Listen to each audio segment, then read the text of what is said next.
Hello everyone, welcome back to Data Speaks. In this part 7 video of binary classification machine learning project on bank marketing dataset, we are actually going to train individual machine learning models, and then we will evaluate machine learning model and see how they are doing and which model is performing the best. We have come a long way from data loading, data overview, exploratory data analysis, data pre-processing, then finally train test split, and then now machine learning model training. Let's straight dive into that. We will begin with the first model, which is logistic regression. It is a binary classification model, which is powerful but basic and easy to understand and interpret. So it is very commonly used in many business applications. Looks simple, but really powerful one. So to train the logistic regression classifier model, we are going to call the pipeline. In the preprocessor pipeline, we have some data transformation happening from imputing missing value for numerical columns with the median and then scaling those numerical columns using a standard scaler.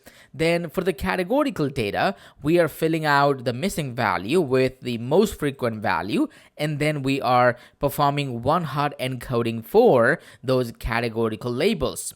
So all of those, both combining numerical and categorical, we're calling preprocessor.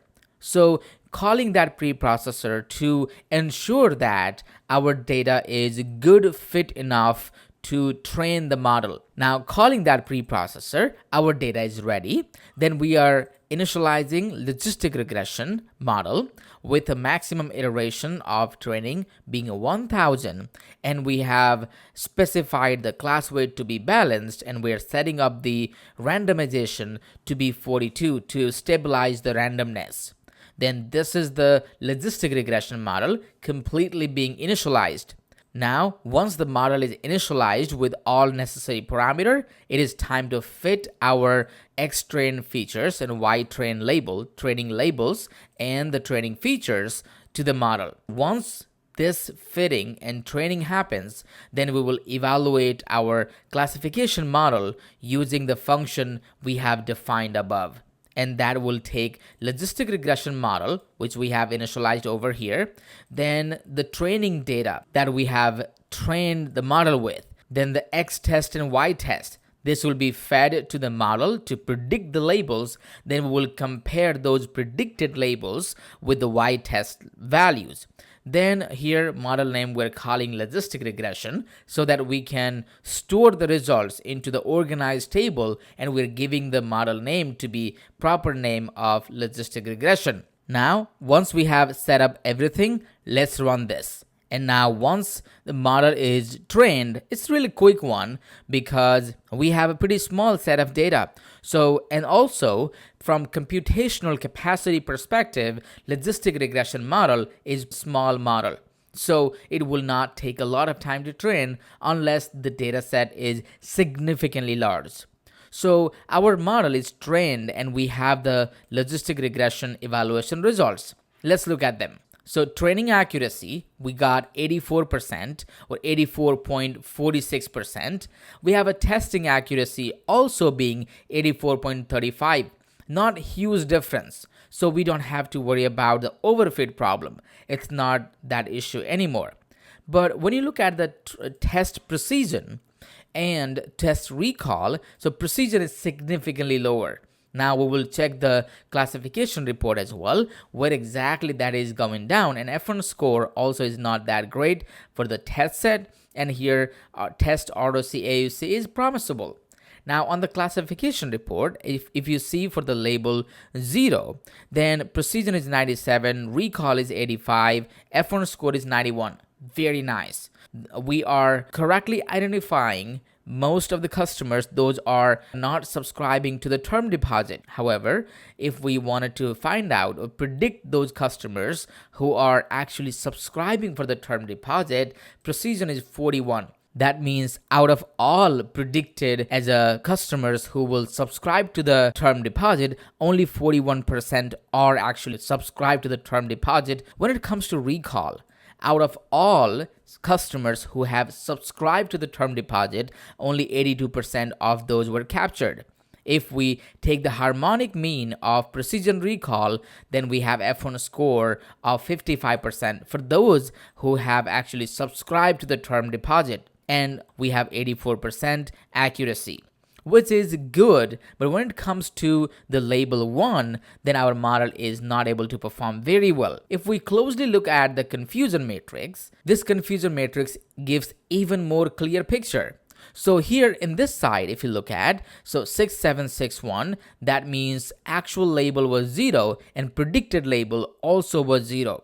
That means out of all of those data records, if we say all label 0 being 6761 plus 1224, we have 6761 correctly predicted as the customer who have not subscribed to the term deposit. This is also called true negative value, since we have a label 0 actual and predicted as well. Now, when it comes to this side, which is actually in reality our data set, this is 1224 number was labeled 0. That means this 1224 records was actually for the customer who have not subscribed to the term deposit. However, our model predicted these customers have subscribed to the term deposit. That means it clearly says false positive. So model accidentally said it's a positive value, which is in reality it's not. Now, if we look at the bottom left corner, 191, this actually is called false negative. So in reality, these 191 customers have subscribed to the term deposit, but model predicted that they have not subscribed to the term deposit. If you look at this 867, that means in reality, these 867 customers have subscribed to the term deposit, and model also has predicted as customers have subscribed to the term deposit. That being said, in this diagonal, this is correct prediction, 6761 and 867. This is label 0 and label 1 predictions. However, in this diagonal, here we can see that 1224 and 191 are incorrect predictions. So 1224, in reality, customers have not subscribed to the term deposit, but model predicted as they have subscribed to the term deposit. On this side, 191 customers, in reality, they have subscribed to the term deposit, but model has predicted as not subscribed to the term deposit. So here on the bottom left side, this is called false negative, and top right side, this is called false positive. So we want to minimize these two numbers as much as possible, and we want to increase these two numbers as much as possible in the best case scenario. So this is how we read the confusion matrix. Now next we are looking at ROC curve, or receiver operating characteristics area under the curve. So basically this area, the values under this area, are the probability that the model will predict accurately. So in the best case scenario, we want to maximize this area. So if this line goes close to 1, that's our best case scenario. And when we look at the area under the curve being 91%, which means model has actually done great job on this. If you look at precision recall curve, then it doesn't look like great result. For a small recall improvement, we are compromising huge precision. And also we are saying average precision being 0.54, which is not a great sign. So this is how logistic regression has done moderately good job, slightly better than coin toss. So we have seen that logistic regression has done a good job, but is there any scope that we can improve using different model? Let's now look at if decision tree model is going to do any better job comparing to the logistic regression. Decision tree classifier is tree-based model. This is very easy to interpret model, and it works like if-else condition. So to initialize decision tree, we're calling the preprocessor pipeline because we want to ensure that our data is ready to take to the decision tree model. We are calling decision tree classifier max depth being 5, class weight being balanced, and the random state same number as logistic regression, 42, to stabilize the randomness. Now we're calling decision tree model on our training data, then we are calling decision tree results on our evaluation classification model function. We're passing on decision tree model, then the training set, then the test set as earlier we had done for the logistic regression, and we're calling model being decision tree for comparison at the later time. If I would run this model, I will get the results similar as the logistic regression earlier. So look at this here. Training accuracy, test accuracy. Model is not overfit. Test precision 30. Very bad comparing to the logistic regression. Even worse than the coin toss. Recall is significantly better than precision, but precision score in the test set is significantly bad. It's not doing great job. Recall is quite acceptable. An F1 score overall, since the precision score was not great at all, we can expect that to be worse than the coin toss. And total ROC-AUC, the test ROC-AUC is 0.87, which is much worse than the logistic regression. So for the label 0, the model is performing really well. And same way, logistic regression was doing as well. But when it comes to the customers, those are subscribing to the term deposit, model is not able to capture good value. So here, out of all predicted as a customers who will subscribe to the term deposit, only 31% is true. Where recall, out of all the customers who actually subscribe to the term deposit, we have captured 86% of them, which is great. But overall, F1 score is not that great, and accuracy also is worse than logistic regression. In summary, the decision tree model was not as great as logistic regression. So far, what we can understand is logistic regression is the winner comparing with the decision tree. Now we can look at the confusion matrix as we expect that we have more false positive and the false negative as well. Since we have already seen the results, these value will not go down comparing to the logistic regression. ROC curve, not really great as well. Earlier for the logistic regression, we had 0.91. Here we have 0.87. And precision recall curve as well. For the small improvement of the precision, we are compromising recall and vice versa. So basically, decision tree model is not able to do a great job in this data set. Let's try the third model, random forest classifier.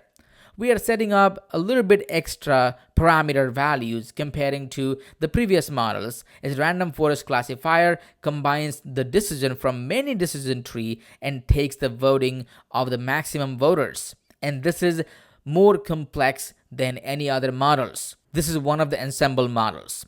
So we'll call random forest model and we'll pass on the pipeline for the data pre-processing. Then we'll call random forest classifier. An estimator means number of decision trees being 200, max depth being none, min sample split being 10, min sample leave being 5, and class weight balanced as well, random state being 42, and job being -1. These are the parameters that we're passing to initialize the random forest model. Now we'll fit our training data on the initialized model and we'll train the model. Then here we're calling evaluation classification model on the random forest model, passing on the training data, test set, and calling random forest being the model name. So once we execute the code, now it has been trained real quick enough because our data set is relatively small and random forest has really quickly completed the training. Then here, training accuracy 91.5, testing accuracy 88, slightly lower than the testing accuracy, slightly lower than the training accuracy. However, it's not significantly different. So slight overfitting, but not hugely concerning. Test precision here, 0.49, worse than the coin toss.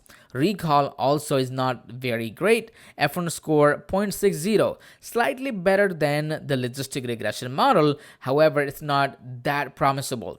And ROC-AUC on the test is 92.96, almost 93%, which is great comparing to the logistic regression model. So here, if you see the label 0, precision is 97. Out of all predicted non-subscriber to the term deposit, 97% were correct. And then recall, out of all non-subscribers, 89% of them we were able to capture. And the F1 score for label 0 is 93%. On the label 1 here, 0.50 precision. That means out of all predicted subscribers, we have got 50% of them. And recall here, out of all subscribers, we have captured or 79%, which F1 score is 61. Slightly better results than the logistic regression model, but comparing to the capacity of random forest, we expect much more better results on this one. If you look at the confusion matrix, we have seen huge improvement on the false positive. So we have got significantly lower numbers into the false positive. False negative has increased on this side. So here 7,136, much more high correct prediction on the non-subscribers, and also very good number on the subscribers as well. However, we want this number to be as lower as possible. Expectedly, on the ROC curve, we can see that this line here aligning close to 1, which is really nice. And area under the curve is 93%, which is really great. And on the precision recall curve, here we are bending down really faster. We're compromising huge precision for little bit of recall improvement, which is not a great sign as well. So we have a huge opportunity of improvement. In the next video, we'll do the hands-on comparison with the baseline model, all the models that we have trained so far, and then we'll try to do the hyperparameter tuning on the most promisable model, which is random forest. Please do not forget to check my part 8 video on this binary classification machine learning model series, where I have done the hands-on random forest hyperparameter tuning and see if we are able to improve the performance of the model. I'll see you in the next video. Until then, please enjoy learning.